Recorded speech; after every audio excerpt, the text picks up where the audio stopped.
Moving on to our last card, which is also going to use embossing, but it's going to do kind of like rainbow embossing. And some of you, I'm sure, have seen this before, and maybe some of you have not. But it's a super fun technique that's wonderful when you have more than one color of embossing powder. And we are going to use the Big Wishes stamp set because we've got some big, bold images here. So we've got the one that says Wish Big. And we've got some blueberry bushel cardstock, and this is kind of going to be more geared towards like a guy or a boy's card, you know. Maybe I always do lots of girly cards, but I mean I have lots of men I need to send stuff to too, so I need to make some guy cards. So this one's going to be kind of more geared towards a boy, like maybe a teenage boy or a man or something. We'll see how it works out. Okay, so we've got some blueberry bushel cardstock, some white. We've got a little strip of Grapefruit Grove ribbon. And I could have used any of them, but I kind of went with the grapefruit since I was using the blueberry paper and the Pineapple Punch designer series paper, so I thought I'd throw in the Grapefruit Grove there. And those also. And this is the designer series paper that I use. This is the 6x6 in color stack. And we have little stacks of these 6x6s in all of our color families. So we have the 2018, 2020 in colors, the 2017, 2019 in colors, and the brights, regals, subtles, and neutrals papers. So you get stripes, 2 different kind of stripes. There we are. And then on the flip side of the stripes is the polka dots. So we have like kind of the whiter polka dots and then the more muted polka dots there. So these papers are super fun. I've always loved having these kind of papers, and I was so glad that Stampin' Up! Brought them back. We had them, let's see, year before last, and they retired them all. They were 12 by 12s, and they took them away. We didn't have them last year. I cried my baby eyes out. I mean, I survived, and I used other stuff, but I was so excited that they came back. So that's what we're going to do. We're going to use this stamp. Oh, I need my Versamark pad. Here we go. And this piece of cardstock measures 3 by, I think 3 3/4. Yes, 3 by 3 3/4. And so then this blueberry bushel is like 3 1/4 by 4 to be the layered piece. This is 1 1/2 by 5 1/4, 4 by 5 1/4, and then the hot dog way of cutting the card, which is 4 1/4 by 11. And we'll just go ahead and fold this in half right now. Bone folder out here. Okay. And so the first thing we're going to do is do some embossing on our piece of white. So I have, where did I put all my trays? All over here. I wasn't kidding when I said I have a lot of these little trays.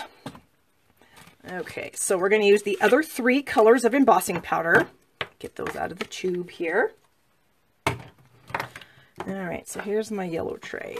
So like I said, we're going to ink this up in Versamark. Where did I put the Versamark? And actually, I think I'm going to open these all up because I kind of need to work quickly. I mean, you don't have to be super quick about it, but because Versamark is a sticky pigment ink, so it will take a little while to dry.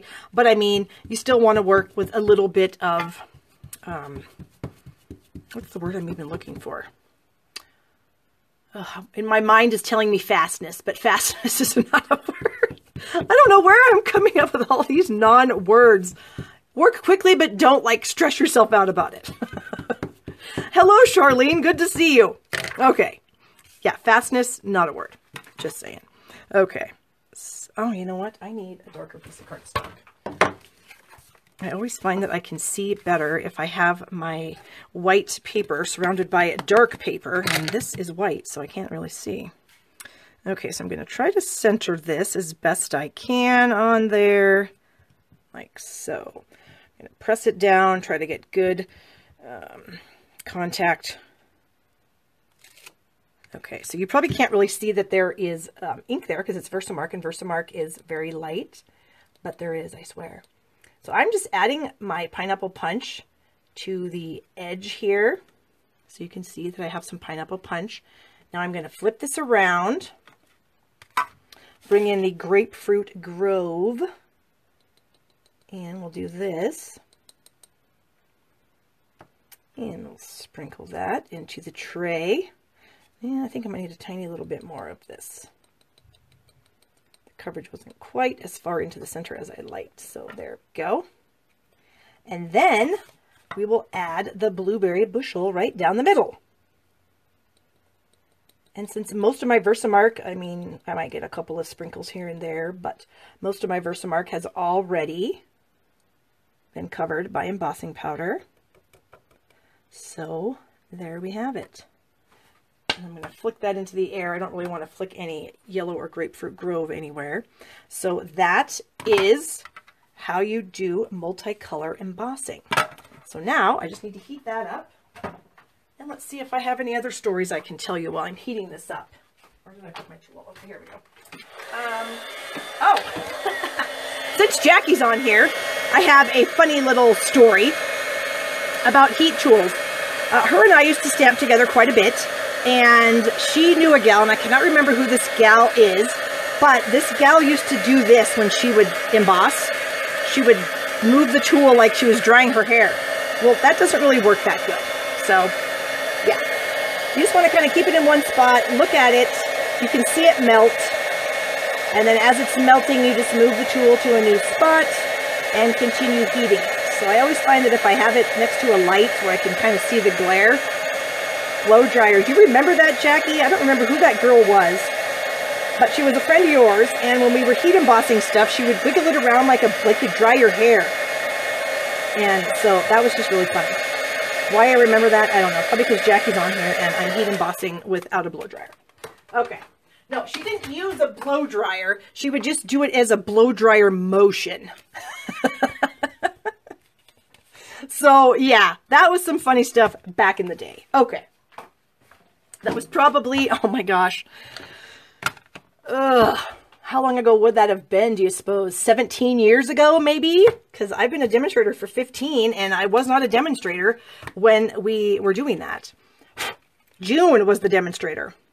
Anyway, so that's just kind of funny. So that doesn't really work as well as just keeping it in one spot and heating it that way. Okay, so we're layering this onto our blueberry bushel layer. And trying to get it even. 2000, yeah, maybe. That's the year I actually left, so that could very well be.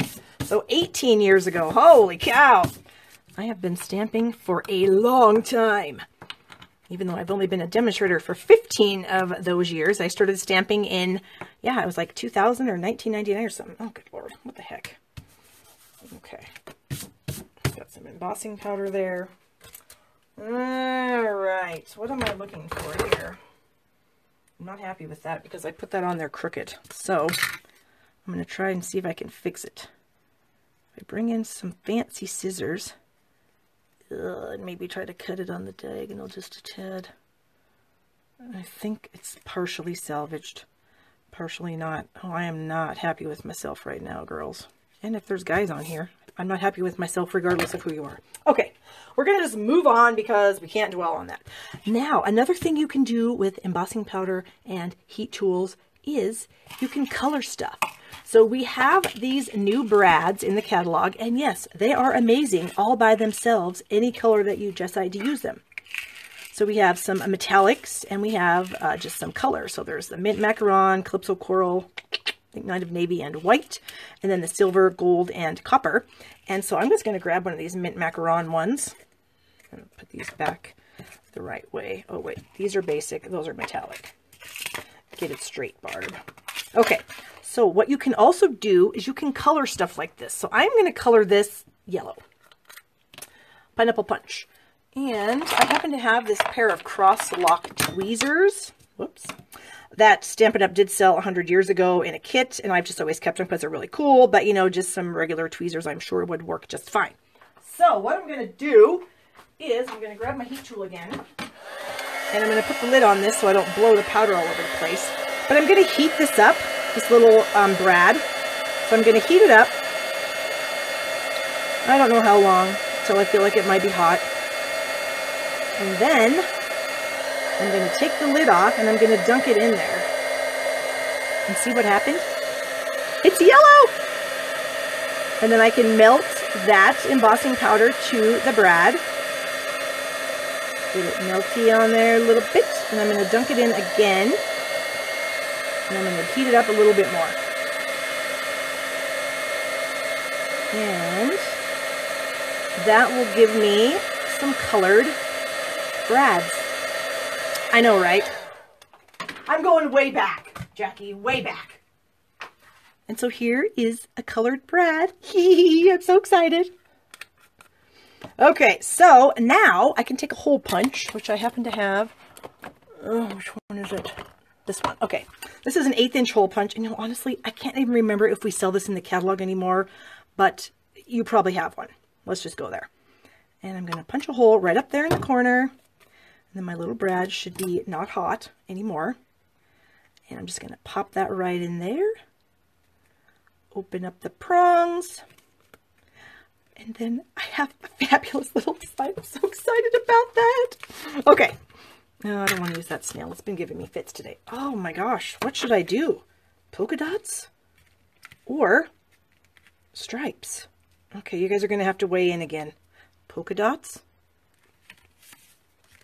Or stripes? Yes, Jackie, you do. Or I could come visit you since I've been Billings all the time, although I'm hopefully not going to be up there as much anymore. Stripes.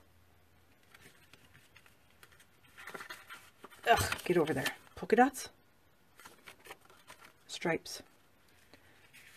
You guys think about that for a second, and I am going to, well, I guess I have to wait until somebody, oh, Margot. Margot says dots. Hello, Margot. Nice to see you.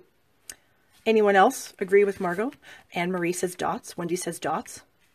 Is that manly, though? Are dots manly? Because remember, this was supposed to be kind of a guy card. So are dots going to work for a guy?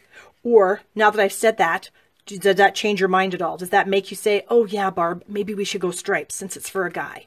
Because polka dots are kind of, are they kind of girly or are they not kind of girly? So keeping in mind that this is going to be for a boy, probably like a teenager or a younger boy. Now, do you still say dots? Does everyone still say dots if I'm saying boy card, man card? I think you might be changing your mind. Wendy says stripes. Anyone else? This is me waving my magic wand across so everyone can vote right now. Dots from Doris, or Donna, sorry. And Marie says still the dots. Wendy says stripes are better for a guy. Now I'm torn, you guys, because most of you said dots. But I really wanted this to be for a guy. And so I'm sort of going to, I think I'm going to override everyone because it's my card. I can do what I want. And I'm going to go with the stripes, I think is what I'm going to do. Oh, thank you, Brenda. The handheld punch is in the catalog and it's $9. Margot can't decide. Teresa says stripes. I'm going to go stripes because that was my original plan, was to go stripes. And then when I remembered that the paper was double-sided, then I was struggling a little bit. But I am going to stick with the stripes only because, like I said, I was thinking of doing it for a guy. So that's what we're doing. However, if you guys want, you can make this card at home and use the stripe or use the dots.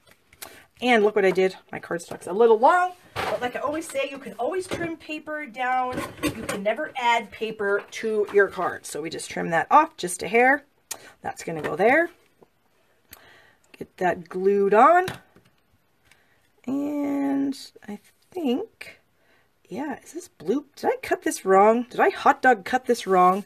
I think I must have, because that's way too long.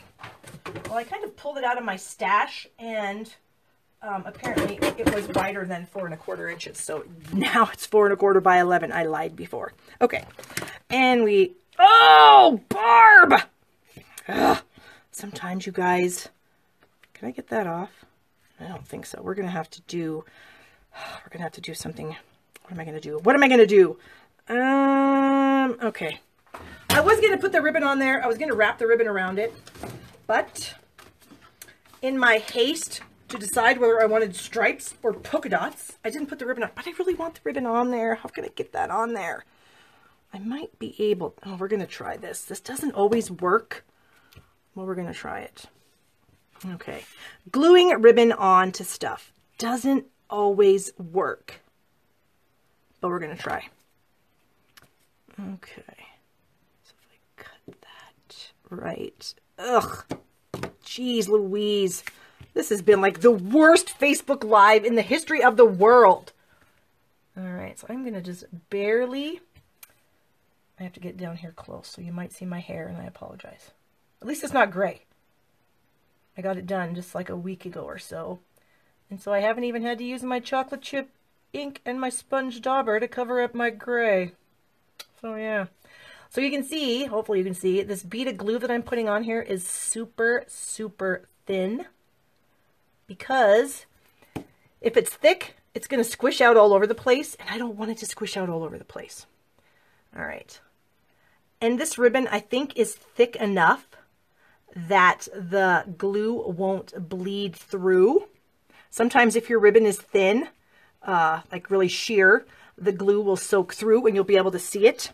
And that's no bueno, as my kids would say. And so I think I'm going to be able to, I think I can trim that off just a tad. So there we go, you guys. Ugh. Every day is a struggle. No, I'm just kidding. That's a little bit dramatic. Okay. Tap that into place. See, what I normally would have done is wrap the ribbon around the card first, or the layer first, and then I would have stuck it on the back with tape. But I think this is going to work. Okay, so we've got dimensionals on this thing here. Oh, Brenda says heat it up. Heat what up? I'm not sure. Oh, see, I would if I used snail, Brenda, but I used liquid glue. Liquid glue does not come off as well, as easy as the snail does when you heat it up. Because there's a tip for you. Thank you, Brenda.